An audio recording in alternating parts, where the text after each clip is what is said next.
Bueno, Marcelo, contanos por qué hoy celebran su día.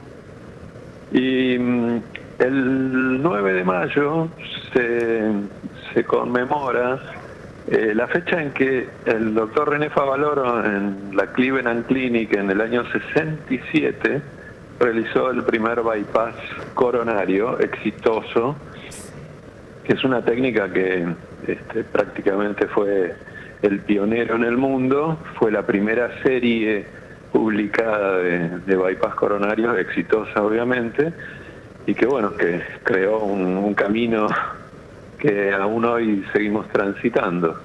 ¿Y qué es lo que permite el bypass, Marcelo? El bypass coronario es una técnica por la cual uno saltea, es un puente, ¿sí? De hecho, también se llama puente coronario.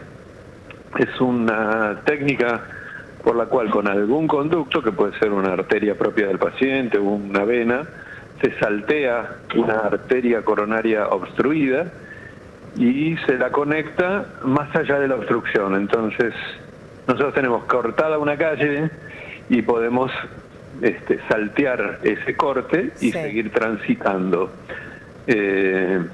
Y permitir que el segmento del corazón que está más allá de la obstrucción siga funcionando, siga trabajando y siga nutriéndose. Nada más y nada menos. Digo, nada más y nada menos que esa función. Nada menos, exactamente. Y todo eso fue un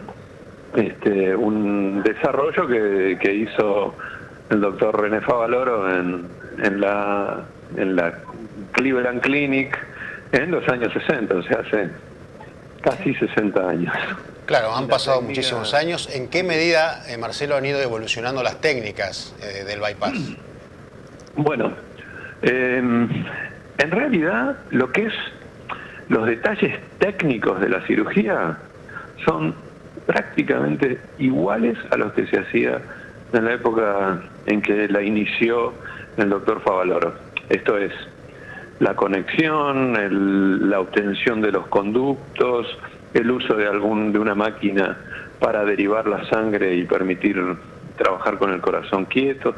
Todo eso es prácticamente lo mismo. Lo que ha evolucionado muchísimo, por supuesto, es la tecnología, y que permite que en algunos casos se hagan estas cirugías sin la necesidad de parar el corazón, o, por supuesto, tratando de abrirlo a través de un cateterismo o un stent, que ha ganado muchísimo terreno, que es mucho menos cruento y que permite que el paciente no se opere eventualmente.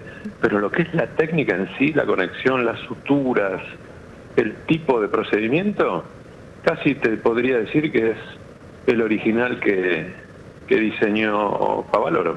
¿Y es una operación que se hace cuando el paciente está al límite, como se dice, o simplemente se puede producir para lograr un bienestar? Mira, es variable. Por lo general, lo que se hace es tratar de, por un lado, de mejorar la sintomatología, que por lo general es el dolor de pecho, pero puede ser que el paciente ya se haya infartado, puede ser que uno lo haga para evitar que aparezcan un infarto. O sea, es variable los motivos. Lo que no es variable es por qué se hace, y se hace por obstrucciones de las arterias coronarias que ponen en riesgo el funcionamiento del músculo cardíaco. ¿Y en qué edades, en pacientes de qué edades, Marcelo? ¿Eso no modifica?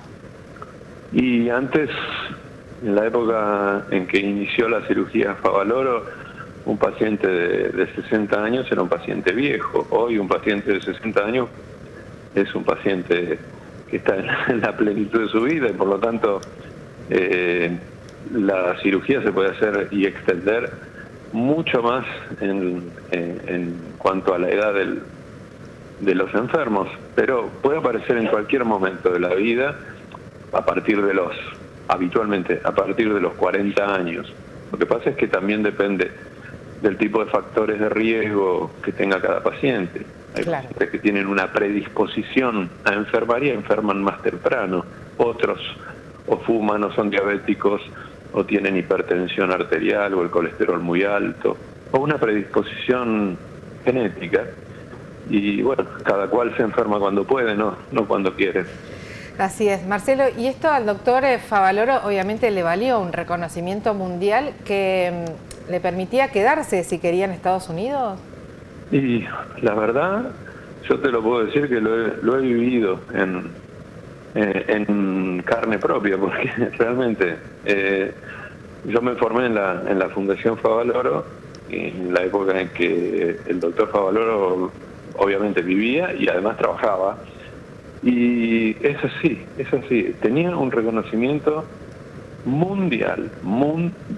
Te puedo asegurar que en los congresos donde había invitados internacionales era muy solicitado, tenía un alma de maestro, además, no solo era un excelente cirujano técnicamente, sino que le gustaba enseñar, le gustaba mostrar los progresos de la cirugía y tal cual era un dotado, te digo, y él se podría haber tranquilamente quedado en la Cleveland Clinic, pero él quería venir a hacer lo suyo en su país.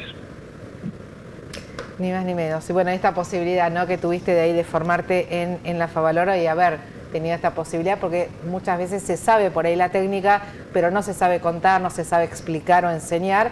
Bueno, Favaloro tenía todo. No, además, en la época en que yo me formé en la Fundación Favaloro, había tantas cirugías por día, tantas, con muchos profesionales, ¿no? Obviamente, no solo el doctor René, que se aprendía, ¿entendés? Porque había decenas de procedimientos diarios, o sea que estábamos todo el día en quirófano y se aprende. Sí, no hay otra. Pero pensaba en esto también porque decía que la cantidad de cirugías, porque muchas, sobre todo en ciudades del interior como la nuestra, las derivaciones eran a Buenos Aires. Ahora se hacen, por suerte, de hace mucho tiempo se hacen acá en Tandil, pero en una época todo iba para Buenos Aires, sobre todo este tipo de intervenciones. Sí, hay algún tipo de intervención que aún pueden necesitar una derivación a Buenos Aires, por supuesto, pero acá tenemos todas las posibilidades de realizar este tipo de cirugías. De hecho las realizamos, así que tenemos numerosos pacientes, no solo de cirugía coronaria, que sería en este caso el efeméride de hoy, sino cirugías valvulares, periféricas, un montón de tipos de procedimientos cardiovasculares, y todos se pueden realizar acá en Tandil, sí. Doctor, toda operación tiene su riesgo, tratándose de intervenir el corazón, supongo que la complejidad es todavía mayor. En líneas generales, ¿qué postura adopta el paciente a la hora de esta eventualidad de someterse a un bypass? Si tiene la decisión de hacerlo o a veces la piensa dos veces. Y también es muy variable.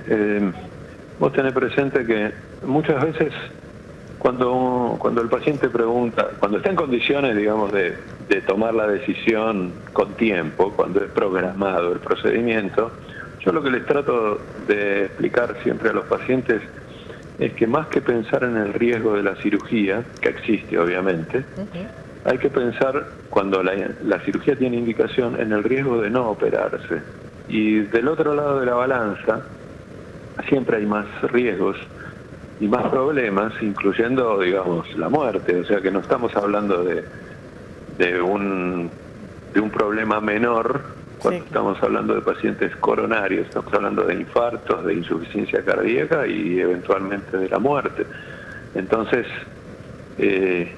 todo procedimiento tiene un riesgo, pero hay que asumirlo para darle un beneficio mayor al paciente en el postoperatorio y una mejor calidad de vida. Muchas veces no solo mejora la función cardiológica, sino que el paciente vive mejor. Bueno, eso ya es un gran motivo, obviamente, para someterse. Marcelo, te agradecemos mucho estos minutos aquí con el Eco Multimedios y bueno, ya vendrás acá al piso y hablaremos más específicamente de las distintas técnicas y demás, pero bueno, no queríamos dejar pasar el día y sobre todo por esto que tiene que ver con una figura que para nosotros es tan representativa como el doctor Favaloro, así que muchas gracias. Muchísimas gracias por el llamado y por recordar que no solo que el doctor Favaloro es casi un casi no, es un prócer de la medicina mundial, y también por informar que estamos haciendo o intentamos hacer un trabajo similar al de él acá en nuestra ciudad.